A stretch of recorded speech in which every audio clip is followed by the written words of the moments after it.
वंदे पुरुषोत्तमम। ईश्वर प्राप्ति का मार्ग क्या है, इस बात को समझने के लिए सबसे पहले हमें समझना पड़ेगा ईश क्या है, ईश्वर का मतलब क्या है। ईश्वर का जो हम देखते हैं, जो हमारी मन को ऊर्ध्व में ले जाते हैं, ऊंचाइयों में ले जाते हैं। ये ऊंचाई और गहराई, इसके क्या मतलब है? ऊंचा और नीचे का मतलब क्या है? ऊंचा का मतलब यहाँ पे है उन्नत, और उन्नत का मतलब है जब हमारी मन सत्य की अनुगामी होते हैं, सत्य की और उत्सुकता के साथ आगे बढ़ती हैं। तो मतलब जो शक्ति, जो प्रेरणा हमारी मन को उस सत्य की ओर ले जाने का कार्य करती हैं, वो जो शक्ति है वो शक्ति ईश्वरीय शक्ति है। और उस ईश्वरीय शक्ति का जागरण ही ईश्वर प्राप्ति है। तो ये जो तो यहाँ पे एक बात हुआ कि इस ईश्वर प्राप्ति का जो मार्ग है, रास्ता कहाँ से आती है, कैसे हमारा मन ऊर्ध्वगामी होता है, कैसे हमारा मन ये ऊपर चढ़ता है। ठीक इसके लिए चार मार्ग होते हैं इसकी प्राप्ति के लिए। क्या है? ध्यान के माध्यम से। हम वेदों में कहते हैं ध्यान मूलम गुरु मूर्तिम। तो ये ध्यान के द्वारा हम अपने ईश्वर प्राप्ति के राह को प्रशस्त कर पाते हैं। तो ये जो ध्यान है, ध्यान हमारा क्या करना है? ध्यान मूलम गुरु मूर्तिम। तो ये गुरु का मतलब श्रेष्ठ होते हैं, और इस जो मूर्तिम है, जो एक आकार, श्रेष्ठ आकार, जो श्रेष्ठ आकार का चिंतन करना। तो श्रेष्ठ आकार का चिंतन करना मतलब उस सत्य का चिंतन करना, उस सत्य का चिंतन करना।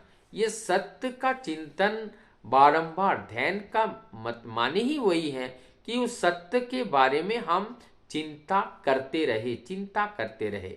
जब सत्य के बारे में चिंता करते करते हम एक चिंता हो जाएंगे, एकाग्रही हो जाएंगे, एक ही हमारे जीवन में ध्यान रहेगा। और उस समय ना अंदर का ना बाहर का, हम साम्य, एक तरीके का साम्य दृष्टि आ जाएगी। यह है हमारा ध्यान। उसके बाद है ज्ञान की बात, जो ज्ञान कहते हैं। ज्ञान हम लोग किताबों में पढ़ करके अनेकों ज्ञान लेते हैं, गुरुकरण के माध्यम से हम अनेकों ज्ञान को प्राप्त करते हैं। क्योंकि ये ज्ञान के बिना जब हम जो कोई भी ज्ञान के बिना हम कोई कार्य नहीं कर सकते हैं। तो वो जो ज्ञान हमें आइडिया देती है कर्म करने का, और जो सुज्ञान है, जो हमारा प्रज्ञावान ज्ञान जो है, जो हमारी ज्ञान है, इस ज्ञान के माध्यम से जब हम सटीक कार्य करते हैं, ठीक कार्य करते हैं, और जब हम ठीक कार्य करेंगे ज्ञान के द्वारा, ज्ञान हमने प्राप्त किया, और उस ज्ञान को प्राप्त करके ही हम अपने मन को स्थिर कर सकते हैं।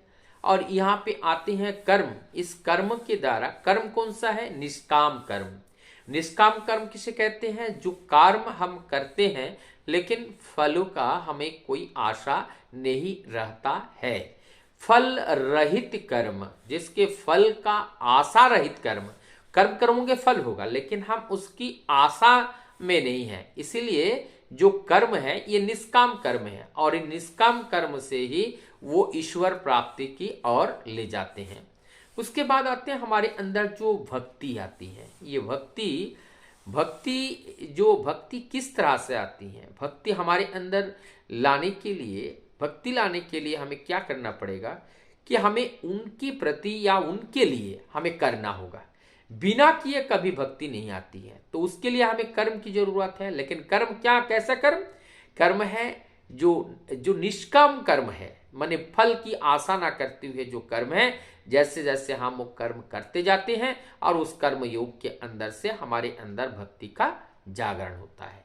अब ये जो भक्ति योग का जागरण हुआ, तो इस तरह से हमारे अंदर ध्यान, ज्ञान और ध्यान के ज्ञान, कर्म और ये भक्ति, और जब ये भक्ति का जागरण होता है, भक्ति का जब गाढ़ापन आता है तो धीरे धीरे वो क्या होती हैं, प्रेम में बदल जाती हैं। और जब प्रेम में बदल जाती हैं, प्रेम आने के बाद साम्यता आती है। यहाँ पे साम्यता आती है, और जब ये साम्यता आती है, और साम्यता आने पर जब हमारे पास साम्यता आती है, हमारी मन क्या होती है, स्थिर हो जाती हैं।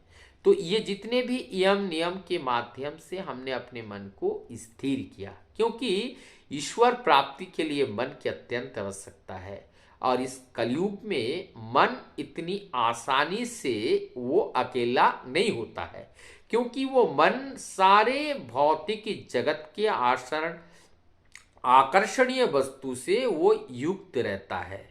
इसीलिए इस मन को शुद्ध करने का मतलब है सारे बंधन को तोड़ करके परम पिता के बंधन के साथ बांधने के लिए, ये जो उनको मुक्त करने का जो हमारा जो प्रयास है, और उस प्रयास में हमारा जितने भी तप, जप, साधना, ये जो यम नियम, प्राणायाम, प्रत्याहार, धारणा, ध्यान, ध्येय, समाधि, ये सारे कार्य जो होते हैं केवल मन की शुद्धता के लिए ही ये होती हैं।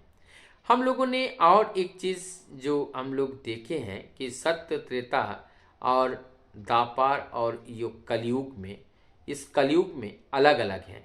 सत्य युग में ध्यान करते थे, हजारों वर्ष तक लोग ध्यान में बैठे हैं, और उसके बाद त्रेता युग में यज्ञ का युग है। लोग यज्ञ के माध्यम से उनको, ईश्वर को, देवी देवताओं को खुश करके उनको वहाँ बुलाया जाता था। तो ये त्रेता युग में यज्ञ, और द्वापर युग में पूजन करके, पूजन के माध्यम से ही उनको खुश किया जाता था। लेकिन अब कलयुग जो है, इस कलयुग में ये बड़ा कठिन है।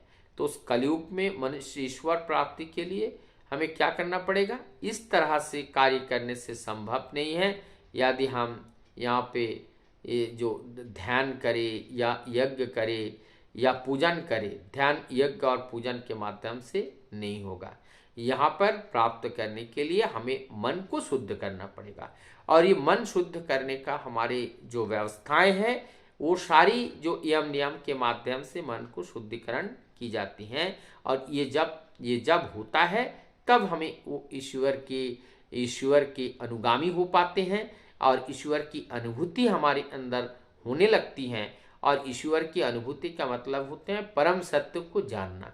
जब हम परम सत्य को तब जान पाते हैं जब हमारे अंदर के सारे असत्य, सारे जंजाल या सारे जो गंदगी है, सारे जो कचरा है, जब वो खत्म हो जाती हैं, और तब जाकर के उस परम सत्य का जागरण सता ही हो जाती हैं। इसीलिए उस परम सत्य के खोज के लिए हमें इधर उधर जाने की जरूरत नहीं है, वो तो हमारे अंदर ही है। लेकिन उसको पाने के लिए हमारे अंदर का सारे कचरा को पहले दूर करना पड़ेगा, तब उस परम सत्य को हम जान पाएंगे। वंदे